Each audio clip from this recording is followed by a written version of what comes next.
আমাকে যত খুশি কষ্ট দাও, যত খুশি যন্ত্রণা দাও, তবু আমি হারছি না।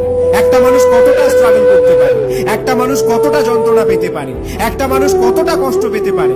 স্ট্রাগল করতে করতে, কষ্ট পেতে পেতে, যন্ত্রণা পেতে পেতে আজ আমি লিমিটলেস। শুধু মনে হয় এই বুঝি সব শেষ, আর মনে হয় আমি পারবো না। কিন্তু সাথে সাথে মনে হয় আমাকে লড়তে হবে, আমাকে করতে হবে। আর এই লড়াই ততদিন চলবে যতদিন না আমি আমার টার্গেটে পৌঁছাতে পারছি। লক্ষ্য স্থির রাখবো। সফলতা পেতে গেলে রাস্তায় অনেক বাধা আসবে, তাই বলে পিছু হটলে হবে না। উপরওয়ালা তোমাকে সফলতা তখনই দেবে যখন তুমি সেই জিনিসের যোগ্য হয়ে উঠবে। আর এই যোগ্যতাটা অনেক কষ্ট করে অর্জন করতে হবে।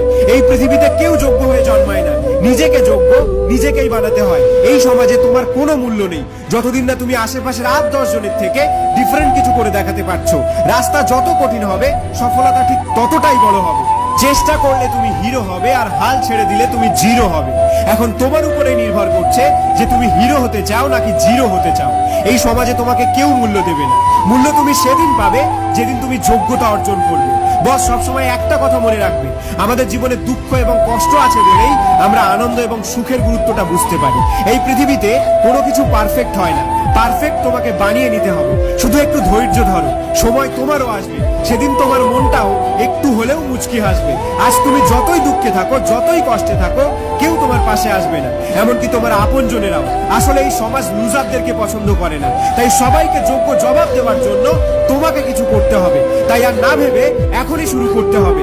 কোন পরিস্থিতিতে আছো, নিজের বয়স, কোথায় থাকো, টাকা পয়সা, নিজের সৌন্দর্য, কোনো কিছু ম্যাটার করে না যদি তোমার ইচ্ছা থাকে আর সৎ সাহস থাকে। এই পৃথিবীতে ইচ্ছা শক্তির উপরে আর কোনো শক্তি নেই। যদি তুমি একবার জেদ করে বসো যে আমি এটা করব, তাহলে তুমি পারবে। এখন তুমি লুজার কারণ তুমি নিজেকেই দুর্বল ভাবো। তুমি ভাবো যে তুমি মনে হয় এই কাজের যোগ্য নও। বস, নিজেকে চিনতে ভুল করছো। নিজের মধ্যেকার আগুনটাকে আর নিভিয়ে রেখো না, বেরিয়ে আসতে দাও তাকে, জ্বলতে দাও তাকে দাউ দাউ করে। পুড়ে যাক সবকিছু, যত পুড়বে তত শক্ত হবে। তাই নিজেকে শক্ত বানানোর জন্য মাঝে মাঝে একটু জ্বলতে হয়। সমাজ এখন হাসছে, আমি বলবো হাসতে দাও ওদেরকে। ওদের হাসির জবাব তোমার মুখে দিলে হবে না, কাজে করে দেখাতে হবে। হ্যাঁ, ভালো জিনিস কোনোদিন সহজে পাওয়া যায় না। ভালো কিছু পেতে গেলে তার উপযুক্ত পরিশ্রম তোমাকে করতে হবে। নিজেকে একবার নিজে ডাক দিয়ে দেখো, দেখবে তোমার মধ্যেও একজন সুপার হিরো লুকিয়ে আছে।